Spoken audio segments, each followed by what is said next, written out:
conversar um pouquinho sobre família, mas o olhar também do direito para a família, que graças a Deus as pessoas estão entendendo, e vários viés também, acho que a gente pode comentar assim, das novas famílias que estão surgindo. Família, gente, é o centro de amor, é o centro onde as pessoas se identificam e convivem, crescem, amadurecem juntas.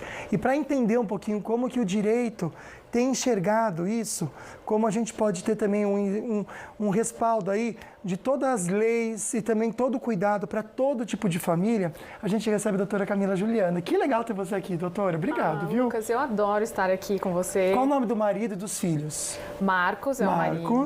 E eu tenho o Vinícius e a Milena. Então, Marcos, Vinícius e Milena, obrigado por deixar a mamãe ou a esposa vir aqui com a gente no meio do feriadão de Páscoa para informar quem está em casa. Agradeço de coração. Obrigada. É um assunto necessário, né, Camila? A gente precisa, né, doutora, falar sobre isso? Sim. Lucas, as famílias hoje, elas se estabelecem de modo muito diverso do que era antigamente. Sim. E o direito precisa acompanhar essas alterações de modo a proteger patrimônios e direitos. Tá, então vamos entender primeiro.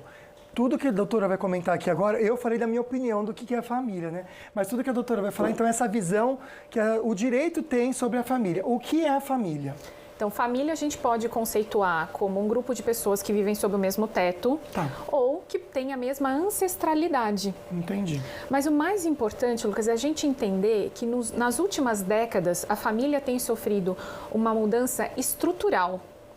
E tanto na sua composição como no desempenho do papel dos membros dessa família. Sim. Um grande exemplo é o homem. Até pouco tempo atrás, ele era um único provedor. Sim. A mulher hoje, cada vez mais inserida no mercado de trabalho, tem atuado ativamente na contribuição financeira. Então, essa é uma mudança enorme e que tem que ser encarada pelo judiciário. Mudanças necessárias que acontecem e também que precisam ser vistas pelo direito, pelo judiciário. Por quê? Porque toda essa dinâmica eu sei que vai afetar o dia a dia em momentos de crise ou em todo tipo de momento, né? Ou na dissolução. Ou dissolução. Com certeza. Então vamos entender os tipos de famílias que existem. Tá, de modo bem didático, para explicar para você que está em casa, a gente pode falar da família nuclear, que é formada por pai, mãe e filhos. Tá.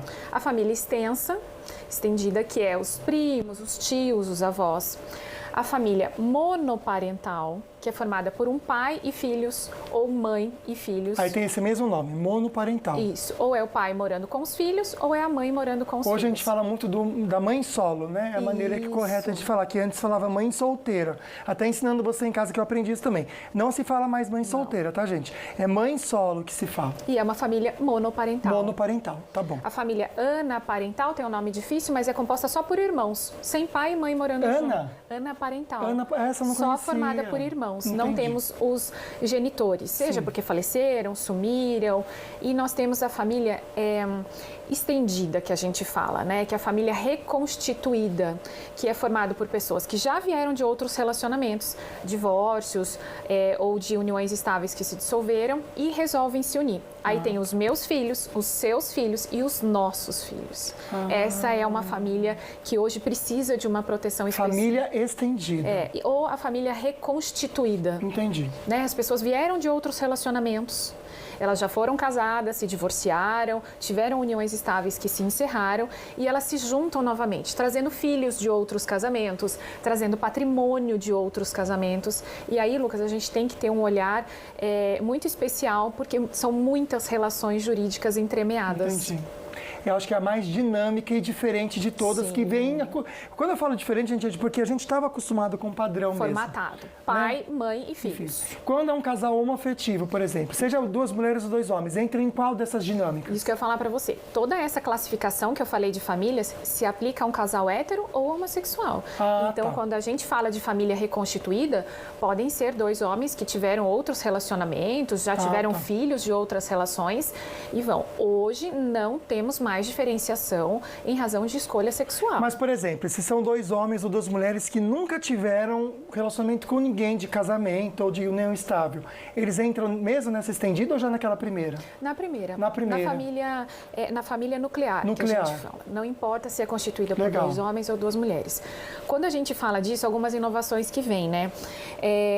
quando a gente fala de um casal homossexual, é importantíssimo a gente falar de adoção. Sim, verdade. Porque Né? não é para todos. Porque tem alguns que conseguem fazer até inseminação, Sim. barriga de aluguel, tudo isso, né? Mas a gente sabe que a maioria acaba adotando mesmo. Mas e como é legal a gente incentivar a adoção, Lucas? Sim, com certeza. O nosso país, ele é carente nisso. Existem muitas crianças e adolescentes precisando, né, ser adotadas e é importante a gente trazer esse assunto. Sim. Né? Tanto para famílias que não têm dificuldade nenhuma, como para aquelas pessoas que por algum tipo de circunstância na vida não conseguiram gerar filhos. Sim. Então esse é um... É interessante porque eu tenho um casal de amigos, eu posso até comentar porque eles colocaram nas redes sociais que eles estão nesse processo, né? E um deles comentando comigo a dificuldade que está sendo, e porque às vezes até dentro dali mesmo, um lugar que era para ser totalmente neutro, acaba encontrando um preconceito, Sim. uma Sim. dificuldade para conseguir adotar uma criança. Parece que um casal hétero é mais fácil adotar, um casal que tem, né, homem e mulher é mais fácil adotar que um casal de 2 homens, por exemplo. Eles encontram mais dificuldade. E daí, muitas vezes, a gente encontra situações assim, em que eles preferem fazer o processo de adoção sozinhos, Entendi, para não encontrar esse tipo de barreira para lá. Isso tem que ser vencido. entendi. A família hoje em dia, Lucas, não é mais pautada em interesses econômicos, como era algumas décadas atrás. A família tem que ser pautada no respeito e na afetividade. Perfeito, É isso. gente. É o sonho de tudo, né? Eu falei que a família era um lugar de amor, né? Agora, como que o judiciário foi se adaptando a tudo isso? A toda essa dinâmica que, graças a Deus, acontece? Eu tenho visto com bons olhos que o judiciário ele tem estado atuante nessa nova formação da família. Sim. Mas eu gosto de dizer, Lucas, que nada como processos reiterados para que os tribunais superiores mudem pensamentos antigos. E nada como a mobilização da sociedade, da família, para a geração de novas leis. Então, a gente percebe que algumas leis vieram por condutas reiteradas das famílias. Entendi. Alienação parental, pai socioafetivo, mudanças no sistema de adoção. Então, essa mudança ela vem vindo e vai forçando mudança do judiciário, vai formando uma abertura, forçando uma abertura de pensamento dos tribunais. Entendi. Agora, eu quero entender se teve algum problema. Existem alguns problemas com essas mudanças que, dentro do judiciário mesmo, seria essa questão dessa adaptação? Sim, novas famílias, novos conflitos. Né? Uma das coisas que eu tenho visto e que eu gosto de trazer, pai socioafetivo e mãe socioafetiva, isso é uma mudança nova, que é aquela possibilidade, Lucas, da gente colocar o pai de criação, a mãe de criação na certidão de nascimento. Ah, que legal! Isso é muito legal. A gente sabe que Gente. algumas crianças e adolescentes são criados por pessoas que não são os pais biológicos. Sim. Então, hoje você pega essa certidão de nascimento, você tem a mãe biológica e a mãe socioafetiva. Sério mesmo? Então Você você tem consegue ter 2 mães e 2 pais, se Sim, for o necessário. biológico e o afetivo. Gente, que Qual legal! é uma consequência disso, Lucas? Possibilidade de herança, Ah, tá. possibilidade de pedir a pensão alimentícia. Sim. Então, aqui é um gancho para eu te falar uma coisa. O advogado, ele tem que passar a ser visto como uma pessoa que vai aparecer antes do problema. Entendi. A gente tem o costume de contratar um advogado quando o problema, o conflito está instalado. Quando tá Tá? fervendo. Isso. Tem que ser antes. Antes de borbulhar, colocou no fogo o negócio, já chama o advogado. Isso, então, poxa, eu tenho um pai socioafetivo, eu gostaria muito de colocá-lo. Deixa eu entender, Sim. deixa eu ver quais são as consequências. Então, essa advocacia preventiva, eu sempre falo para você, a gente sempre conversa isso nos bastidores, a advocacia preventiva, a mediação, a conciliação, ela é uma realidade que precisa ser vivida mais no dia a dia. Com certeza. Aliás, eu vou estourar 2 minutinhos, Fê, já faz os cálculos aí pra mim. Queria falar um pouquinho dos pets. Eu tenho um cachorrinho, eu sei que quem tem também é um filho, né, ou uma filha. Como que funciona isso na hora da... Que bonita essa imagem, eu gostei, Fê. Como que funciona isso na hora do divórcio, da separação? Nova organização das famílias. Muitas famílias hoje em dia não têm filhos humanos, mas têm filhos, cachorro, gato. E a gente pode, Lucas, num divórcio ou numa dissolução, tratar da convivência, da ajuda de custo com veterinário, ração e colocar tudo na dissolução dessa, como se fosse um filho de verdade. Isso é uma realidade. Já acontece Já, isso. os tribunais já aceitam, nós temos decisões reiteradas a respeito e é possível. Vai ficar uma semana na minha casa, outra na sua. Olha, que legal. Eu pago o veterinário, você leva. Hoje ele é membro Tudo da combinado. família. Agora, gente, na Páscoa, vamos falar de uma coisa boa, vai?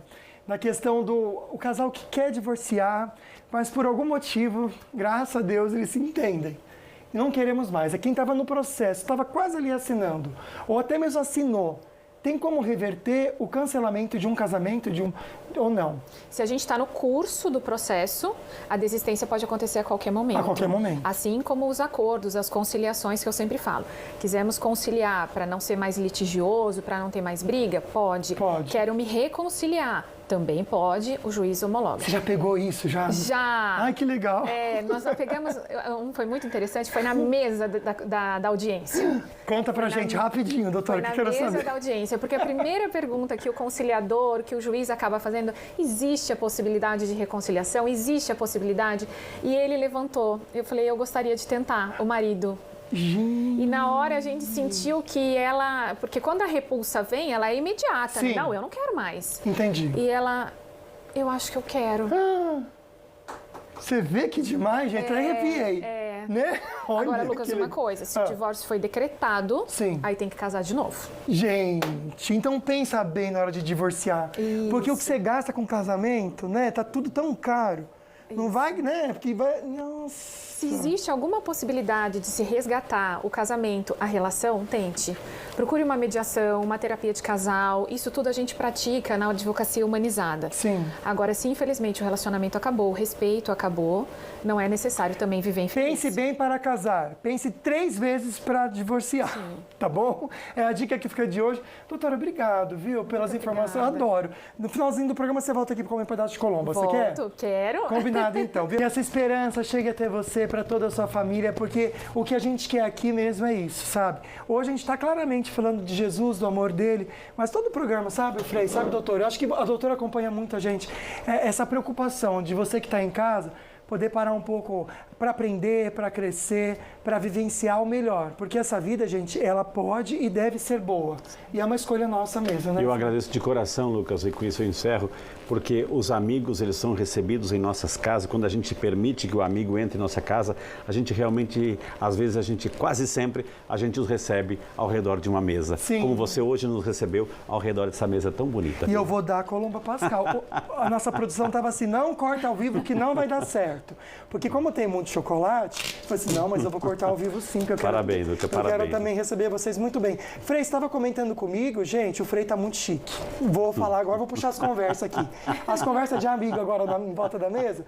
Frei, você estava falando que você vai estar em 3 canais, é isso? Eu já estou na Rede Século XXI, TV Século XXI, já faço TV Aparecida e agora também, a partir do mês que vem, TV Canção Nova. Olha, que legal. Eu só vou pedir a graça de Deus para não errar o nome da TV na hora que eu estiver numa, para não falar da outra. Já fiz isso, não de já TV, fez. já fiz o programa.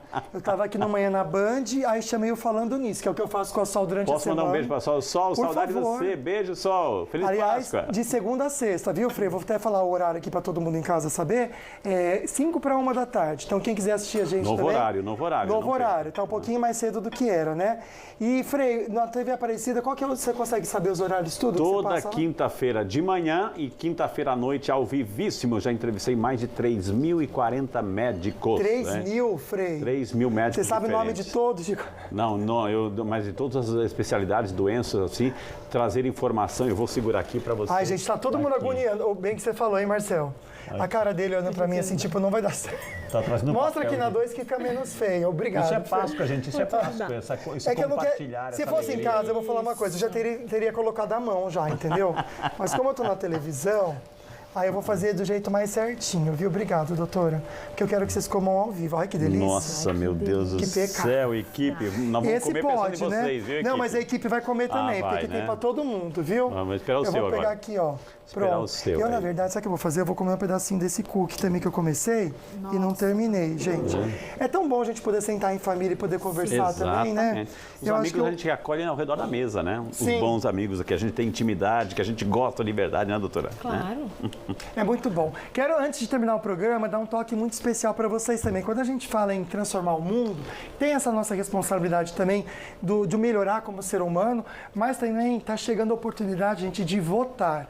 Fê, separa para mim essa notícia, que eu acho que é muito bacana a gente incentivar o jovem, aquele que está saindo da adolescência, está entrando na juventude, para buscar votar e participar desse momento tão importante da nossa comunidade, do nosso país. A gente pode mudar o mundo com pessoas que estão à frente, querendo também isso. Então solta pra gente, Fer, só pra gente reforçar esse recado. Fica a dica pra vocês, então, por favor, incentive em casa. Acho que essa conversa também é necessária, né? Pai, mãe, fale com os filhos que já estão na idade até o dia 4 de maio. A gente pode mudar o mundo também com o nosso voto, né? E essa conversa, a gente estava aqui vendo que é tão importante a gente poder falar isso também e reforçar também, né, doutora? Para incentivar mesmo quem está em casa, o pai e a mãe a cuidarem dos filhos, só não vai influenciar no voto. Converse sobre os candidatos, as possibilidades. Política, né? Fale sobre política, mas de um jeito saudável. Sim. Porque ultimamente também, Frei, sem falar dividir, de política, né? Sem dividir, na sem família, agredir. É Né? briga, é conflito. É briga. No WhatsApp da família, E tudo né? depende disso, né? A nossa vida, o nosso relacionamento na sociedade depende dessas decisões. Então a gente tem que conversar, ser consciente diante de tudo isso. A né? democracia, gente, ela só vai existir quando tiverem opiniões diferentes. Sim. Quando todo mundo pensar igual, a gente não vai estar bem. A gente precisa, quem pense na direita, na esquerda, no centro, a gente precisa de todos. É necessário. Porque todo questionamento é válido. O que não é válido é a agressão verbal, a agressão física. Eu tenho pedido muito a Deus também proteção para todos, inclusive jornalistas, nesse momento agora, viu, Frei? Sabe, doutora? Porque a gente enfrenta qualquer coisinha que a gente fala aqui, às vezes, que a gente está criticando mesmo. A gente não sabe diferenciar opinião e a pessoa. Sim. A gente acha que a opinião é a pessoa. Sim. Eu posso não concordar, mas é um ser humano que está ali. Sim. Eu não concordo com a ideia, mas eu respeito a pessoa. E eu não passo pano para ninguém. O que tem que fazer, eu falo, não importa se é de esquerda, de direita, de centro. Se eu não concordo, eu falo. Meu papel aqui também é esse. Gente, obrigado mais uma vez, viu? Obrigada a você. Vamos parar de falar e vamos comer? Deus que eu só abençoe, fico falando. Eu falo, come, eu falo, fala. Come e fala. Feliz Páscoa para vocês, viu? Obrigado mesmo, viu? Obrigado a você em casa também pela companhia, pelo carinho. Excelente Páscoa para vocês. Comam bastante, depois a gente corre atrás, né? Semana que vem a gente está de volta. Tchau, tchau. Eu quero esse...